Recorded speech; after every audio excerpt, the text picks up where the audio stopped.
Hello again. Today I'm doing something a little bit different because today is a very special day for me. On my t-shirt it says it's the 22nd of February, and it's not a mistake. I haven't forgotten what day of the year it is. It's World Encephalitis Day, and on this day, all of us, including me of course, all of us celebrate surviving viral encephalitis or various forms of encephalitis. And in Perth here, where I live, there will be buildings lighting up red, there will be meetings going on, there will be celebrations going on, that we are still here and we have survived this terrible brain inflammation. It's not known about very much. I had it as a young woman and nothing was known about it when I had it. But today there are more treatments and easier diagnosis, and therefore we have a lot to celebrate. Encephalitis is, as I said, inflammation of the brain, but it leaves behind it a trail of damage. The damage is you can not be able to walk properly, talk properly, remember people around you, their names. You don't remember how to do things very often.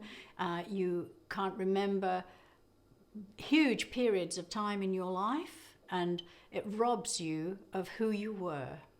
Now, I belong to a group called Encephalitis International, and at the end of this video, we are putting a link on that you can click on. Please do that and find out more about this thing. We want more and more people to become aware. It totally changes your life, and you have to relearn so very often and set yourself into a new way of life. You become a different person, and you have to learn to be that different person. So today we celebrate red for WED, as you see from my t-shirt. Lots of people will do things in red, and I am going to do a project in between my usual projects. This is a little heart for hand. It's an oven mitt, and it is especially because the people who look after us when we've had this disease, the people who looked after us, their hands keep us going, and they love us, and the heart is for them, and the hands is for their help. And it's just a little oven glove. I've made it in a little rosy fabric, nice rosy fabric, and used some scrap spotted fabric on the top. It is an oven glove. You can use it in right or left-handed positions. Nice little hanger for you to hang it in the kitchen, and just every time you use your oven glove or give it to somebody, I hope that they remember that we are survivors and we've all got to live new lives, but we are still here. So let's get started now with this project, and I will show you exactly what you need. So this is what we'll need. You will need, I've chosen the rosy fabric obviously because it's the red day. 2 pieces of heart, cut out the template of the heart. Nice rosy things. There is a template in the pattern in the Etsy shop, so go and have a look for it. You need 1 piece of lightweight wadding for the heart, and 1 piece shaped like the heart again, cut out as the heart. This is insulated wadding. Now you know, because you can't just have that much, it will burn your fingers. So you need heat resistant insulated wadding. So 1 piece of that, 1 piece of lightweight wadding, and 2 pieces of the rose-shaped heart. That's the back, and it's like that on the inside. And then you'll need for the front pieces 2 pieces. I put the print. I didn't have enough print to do both of them. You could use that. I put a lining piece and a top piece for each side, like so. 2 pieces of wadding, again lightweight wadding that fit those, and then I've got 2 pieces of 2.5 inch straight cut binding, the length of the hand cover. 2 pieces of that, 1 for each side. 1 little strip, 2-inch strip, ironed in half, and then bring the outside edges in, fold it in half, stitch 1/8 of an inch along there. That will be your tag that goes along there, and all you need then is your binding. Now, to go around curves you have to have bias. I've done them before with straight, but it is more difficult. So cut your binding on the bias if you have enough, and then you can ease it. It gives that little bit of stretch. You can ease it around the corners. So that's what you will need to get started. So get your fabrics together, and then I'll show you the first step. So this is the finished heart, and it has the hand cover there. So you've got the wadding, the lightweight wadding in the tops, but you must have this nice insulated and lightweight wadding for thickness in the bottom. So we take the two main pieces of fabric. I've got the rose fabric like you saw. First of all, right side down, you'll put the insulated wadding with the fluffy side towards the back of the fabric on first. On top of that, again, the lightweight wadding, it has a fluffy side. You don't want that underneath your fabric. You want it as far away from your needle as possible so it doesn't draw the thread through. That goes on the top of there. You can baste it using 505 or you can pin. I use the 505 spray because it doesn't leave your needle sticky when you're sewing. You put the remaining heart shape on the top. Now what we're going to do is we need to quilt this all together. So I've got it lined up on my board. That's the center line. So I've got my chalk pen here. I'm going to draw a line. I don't know if you can see that very well, but I can see it. And then I'm going to draw 2 inches and 2 inches. So if I keep it on my board, I can line it up. Sorry, I've got my sharpening edge on my ruler there. I'll draw another line. Try and make it a bit darker for you so you can see. And then the last one, again 2 inches away from that.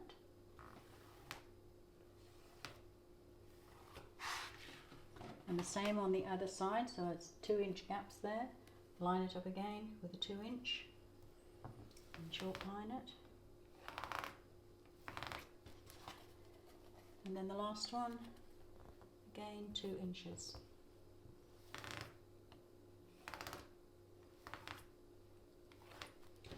Now on my one here, I did go across as well, but you don't have to go across. You can just do it. So you can go across on a 2 inch thing again. You can do 2, 2, 2, and 2. You can do that. But I'm just going, this time, I'm probably just going to do that way. I'll see when I've done that if I do across the way or not. The main thing is it needs to be held together firmly. It needs to be well quilted, so perhaps I will. So I'll draw lines across there, and then I'm going to take it and just put the basting spray, just spot it. 505, you only need tiny little dots of it. You don't need much at all, and you can peel it off and then stick it back down again, and it doesn't make any difference at all. You can lift it and it will still grip. I did quilt across the way as well because I like it to be nice and tight. Now if you look, you'll see there's quite a lot of bulk. So I will zigzag all the way around the raw edges of this piece. Zigzag that. I'm going to layer these pieces again, just the same way. So I've got the top fabric, the wadding with the fluffy side down, that's the lining piece. So I'll draw on here, approximately halfway along. So if we look at that, it's 5 inches, so I will just mark a spot along here, 5 inches, so we'll do about 2.5, and I will draw a line at 2.5 along there. That's all I'm going to do for the top one because it hasn't got nearly as much wadding inside of it. And again, 2.5 on this piece. So I'll quilt down there and quilt down there, and I'm going to actually again, but not until I've got to put the binding on these two straight edges, so I'll zigzag just around to that point at the moment before I put the binding on there and on the other side as well. Exactly the same as you did before. Baste or pin, put the quilt line in and just zigzag around the raw edge, leaving this side because you're actually going to sew your binding on. The zigzag line around there is, see how much neater and how much thinner those 4 thicknesses are once you've zigzagged that down. You remember you're going to put your binding on there, so you've got 3 thicknesses there, 4 there. You really don't want 7 thicknesses puffing up, so that's why I do that. Now this goes on, I've done it on both the top and the bottom pieces. That will go on, just a moment, there. It'll be about a centimetre maybe away from the middle, but it will be longer here. Now you can have it wider at the bottom and a bit wider at the top. That's personal choice for your own hands if you're making them for yourself, but I rather like the little narrow one so that your hand has plenty of cover. And the other thing I was going to mention earlier is that's something I was left with. I can burn my hands. I lost the nerve ending feelings in my hands, so I can actually cut my fingers or burn my fingers and I don't know I've done it until it's too late. So I don't have very much feeling. So I'm going to now put on here, take these 2 pieces, you just move that there, turn that round there for you to see. This is a 2.5 inch flat binding strip, folded in half. I'm going to sew it, unpin it and sew it onto here. So I'll pin this down on both sides, both edges, using a 1/4 inch seam. Going to stitch that along and then I will flip it over, and I'm going to machine stitch mine, but you can hand stitch yours to the back on both of these pieces. So this is the other piece. Again, pin it along here. I'll pin it so you can see.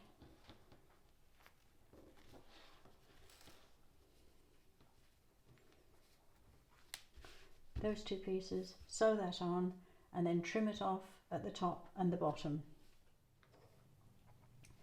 I machined the binding on both sides. If you want to know about machining binding on or sewing joining binding, I have 2 handy hints that you can go along, and they are number 1 and number 2. Oh, number 3. Number 1 and number 3. Sorry, I'm being corrected by the cameraman. Number 1 and number 3 give you lots of hints on joining binding, sewing binding. I find it very easy to use the machine, and as you can see it produces a lovely finish. So now the next thing is to pin all these layers together, and then I'm going to now zigzag, Daisy, get that straight, zigzag again round here and round here to join all of these together. Then all we have to do is put the binding on and put the tag on. So I'm going away now, going to stitch around here with a zigzag finish. Make sure you have just a little gap at the top. You can always trim this top piece out again if you need to, and a bit wider at the bottom. The hand pockets are nicely on. I've zigzagged around there. I did have to trim a little bit off, so give yourself a bit of a leeway there. If you have to trim a bit off, it's okay, because it will all turn out right. Now, next thing is binding. We're going to put the tag on, but the tag won't go on until we've stitched the binding on the top. So leaving, I would say, a 4 or 5 inch tail. Start on a flat side with your binding so that you can join on a flat side rather than join on a curve. And I'm going to pin it